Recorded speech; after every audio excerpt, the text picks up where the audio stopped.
Hi all! Everything in my video is pulled from the public domain, and I am using them under the Fair Use, Fair Dealings guidelines. Everything I say is my own opinion. You should look into this information for yourselves, but I'm pretty sure I'm right. Good morning, everybody. Yes, the memes continue. I even have a few more at the end. It's amazing. We have a lot to cover again today. It's like every day, more news, more stories, half of it fake, and most of it coming out of Montecito. So let's just jump in and see where this goes, shall we? Let's go. We're starting off, remember, we had Commonwealth Day with the first Commonwealth service that was run by King Charles. Well, there was a Commonwealth Day reception at Buckingham Palace afterwards. I love that because everybody who didn't get a chance to greet at the church, for whatever reason, because, the royals come in last and leave first, they really get a chance to talk and get a feel for the Commonwealth. I just think that that's a lovely tradition. Apparently this happens every year. And then after that, while they're at the reception, with the Queen and the Commonwealth Secretary General Patricia Scotland standing there, King Charles signed the Commonwealth Charter, which I think is very nice. Everybody just looks lovely. I love all the outfits. Now, next up, I want to clarify a picture I showed you yesterday of the wreath that I showed you. Remember this? Well, apparently, the foreign ministers have a wreath-laying ceremony at the Commonwealth Memorial gates. I did not know that, but they all went and laid their wreaths. Very nice tradition. I think it's a lovely tradition, and, you remember and respect those who laid down their lives for your country. Wonderful. Moving on, I showed you this picture yesterday of Baroness Benjamin giving William, support and care. And then the next thing you know, there she is at the reception at Buckingham Palace. She looks amazing. All right, moving on. Next up, please forgive my inevitable mispronunciation. At Buckingham Palace, the king received the Prime Minister of Samoa, Her Excellency Fiame Naomi Mara'afa. And just as a little bit of extra information, Samoa is going to be hosting next year's Commonwealth Heads of Government meeting, and Charles is expected to attend. Next up, Queen legend Sir Brian May was made a Knight Bachelor by King Charles in a ceremony at Buckingham Palace for his services to music. Now, apparently, these two are already acquainted, and hilarious. They're having a conversation. It was reported things like, "How are your knees holding up?" Like, you wouldn't say stuff like that unless you were, intimately connected with somebody. I think that's wonderful. Congratulations. Also, Yolanda Brown received the same honors during the investiture for her contribution to music. I love her dress. Next up, you can see that the crowds were lining the street. Everybody was excited because Queen Consort Camilla, who is the patron of the Elmhurst Ballet School, went to help them celebrate the school's 100th anniversary. That gentleman that you see is Carlos Acosta, who is the vice president of the school. Camilla went into the school, and of course, she met multiple students from different age groups. She met teachers, ballet school teachers. I love this one picture because this girl, if you look at her skirt in the next photo, she's obviously twirling. Look at the skirt. How cool is that? Of course, they had the obligatory photos taken. They clapped while she was given some absolutely beautiful flowers. I love this. Love it. And then, of course, as usual, before she left, she unveiled a plaque celebrating the school's centenary. Very nice.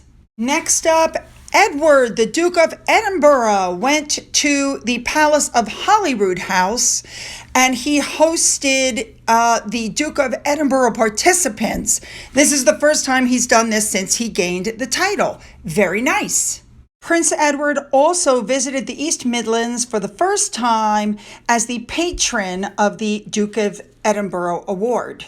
He got to feed some fabulous animals, and he met the volunteers at the Stonebridge City Farm in Nottingham and participants boosting their careers through the business at Balfour Beatty's National Hub in Derby. A big thank you to Blue Ivy for this picture compilation. Love it. You know he's enjoying what he's doing. All right, moving on. Moving on, we have Zara and Mike Tyndall. They're at the Cheltenham Festival at the Cheltenham Race Course. Apparently, this is day one. Zara is the director at Cheltenham. I did not know that. I love the hat, and I'm pretty sure we'll get a picture of Mike in it later. And also, Zara was seen walking with Prince Harry's former confidant, Natalie Pinkham, also at Cheltenham. Hope I'm saying that right. Apparently, they're very good friends. Next up, I knew there had to be a picture of William and Catherine talking to the choir of Westminster Abbey, and sure enough, there it is. All right, moving on. All right, this next story really gets me. Do you remember I told you a few days ago that Charles had a special thing called the Loyal Addresses to the Monarchs, where people from universities and religious organizations, they come and give a loyal address to the monarch. They're pledging their service to, King Charles. So when this happened, this gentleman that you're seeing above, Chris Patton from Oxford University, was there, and he did his loyal address to the king. So what's happened is this gentleman has set the degree, the Oxford graduation degree ceremony on the very same day as the coronation, knowing that's the day of the coronation. There's 3 separate times. I think one is at 10:30, one's at 2:30, one's at 4:30. So a lot of the people are very upset, and they want him to change the time so that they can enjoy the coronation. And he has refused. Very interesting. I don't know what I would do. Listen, the coronation, they think, because the timing of the coronation hasn't been announced yet, but the Queen's started at 11:15. So if you're at the 4:30 one, don't worry, you can do both. But if you're at the 2 o'clock one or the 10 a.m. one, you're going to miss it. All right, another quick update on the whole Aspen thing, where we know that Harry is trying to censor free speech after calling the First Amendment bonkers. I told you somebody put that he was off the board, and somebody else wrote to me and said, nope, he is not off the board. He's still listed on as one of the people on the Aspen board, and there it is. He sure is. All right, moving on. Next up, I want to touch on the Oscars, but not for all the reasons everybody else is touching on the Oscars. I heard what all went on. I just want to talk on Malala. Doesn't she look gorgeous? Now, people were talking about the fact that Harry and Meghan were going to be at the Oscars and they weren't invited. And I told you before, there's no reason for them to be invited, at all. Well, apparently they weren't invited to any of the after parties either, not even Elton John's. Interesting. So what comes out? That they were going to have their own Oscar party. But because of everything going on with the banking and everything, they just decided to cancel it and move on. Yeah, right. Now, moving on to Princess Diana's sisters, according to Neil Sean, they were contacted in regards to whether they actually attended the christening of baby Lily, and of course they had no comment. Now, we know that the sisters are very, very private people. They have kept a very low profile since even before Diana passed away. I have to agree with Naomi Sky 15. It's pretty sad when they won't confirm it and they won't deny it.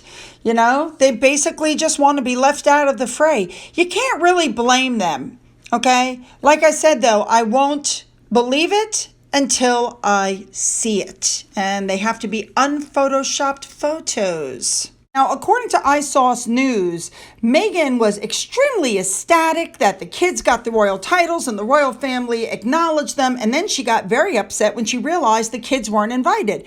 And everybody's like, why aren't the kids invited? I think Neil Sean said it best. They're saying, first of all, their children are too young to really understand the experience. It could be overwhelming with the millions of people standing around.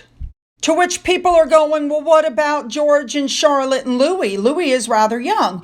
And that's a different story because this is their, and I'm quoting, their hereditary future. Prince Harry opted his children out of the royal life. He only wants the titles to make money, but they're never going to be working royals. Whereas William and Catherine's children have an attachment and a future in the monarchy, so they will always be attached to royal events, whereas Harry and Meghan's children won't. So Harry, Meghan, and the kids are going to be relegated to being nothing but guests in the Abbey. Now, also, it's being said that William helps make decisions behind the scenes. He's aware of the negativity against them with the public. They know that they need the public, therefore, they're just not going to allow it. Now, next up, this article really caught my attention about how the palace is helping to smear Meghan. So when I see articles like this, I think about this scene from Netflix. Remember Jason Knopf? And the woman who's in the kitchen with Harry and Meghan says, he works for your brother. And it's Jason, the former aide of Harry and Meghan, as opposed to, why are we talking about this as if, he's your former aide, rather than this person works for your brother?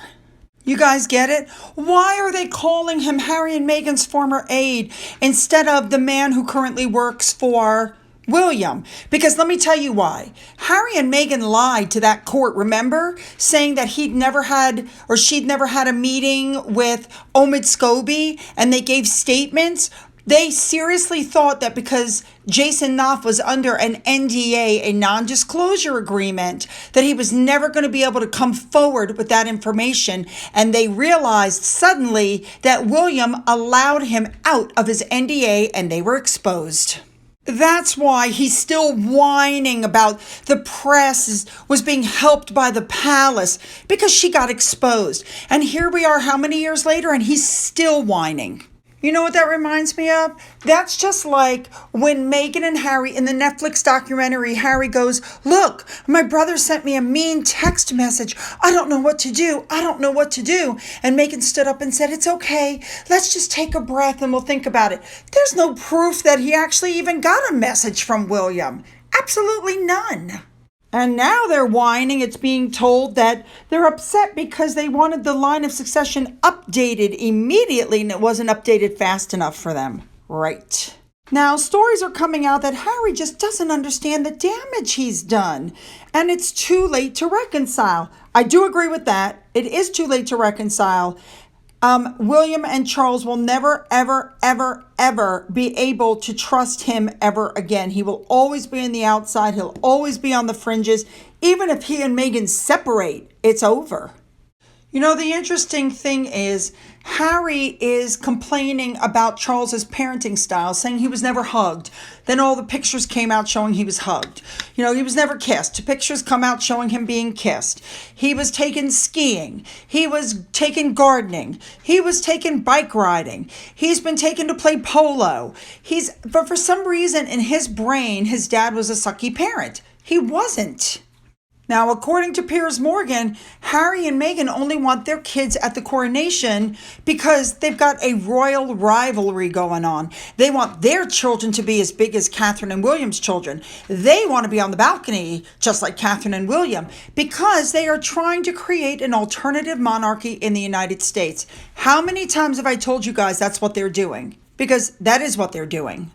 Now, on the one hand, talking about the coronation, articles are coming out saying that Harry is going to go to the coronation and Meghan's going to come because he can't cope without her. Now, I got to be honest, what that shows me is that he's mentally weak. Like, you can't come to a coronation without your wife? Really? Now, the other articles coming out saying they may opt out of coming because the kids are not involved, because they can't be on the balcony, because they would be regulated to just being visitors in the Abbey.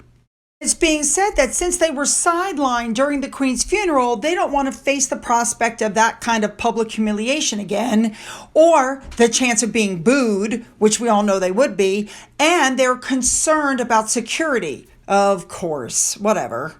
Now, they're saying that Harry actually poses a bigger threat than Meghan because Harry is the one demanding an apology. Now, remember, he was demanding a public apology. He didn't get it. He was told he wasn't going to get it. Then he started demanding a private apology. He didn't get it. They're not going to give it because the first thing that Harry would do is make it a public apology, and the royal family has nothing to apologize for. So that's where that whole thing stands. Personally, I think they're going to show up because number one, they still need the royal family to make money. And number two, Lily didn't get the big UK christening that her brother got. And, without the pictures and the gown and the special water from the Nile and all that stuff. So therefore, they're asking that their children get a blessing for the christening. Now, by doing that, they can get the money shot of their daughter at the font with the king. You know what I mean? That sort of thing. I don't think that the royal family is going to allow that. Personally, I still am kind of iffy if they're going to show up because they're going to want to punish the royal family. But yet, then again, they need that connection, so who knows? Now, one more thing that I want to talk about. Remember that chef that Meghan was living with? Well, here's Corey's post on Instagram, the middle of April, okay, where supposedly he stretches out. And then Meghan said they met in July, but actually the articles are coming out saying that is not true. When Meghan met Harry, she was still living with the celebrity chef. She then promptly dumped him. The dates don't add up, guys. The dates don't add up. All right, a few more memes have popped up, and of course it was inevitable that I was going to have to show them to you. Not a few, not a lot, just a few.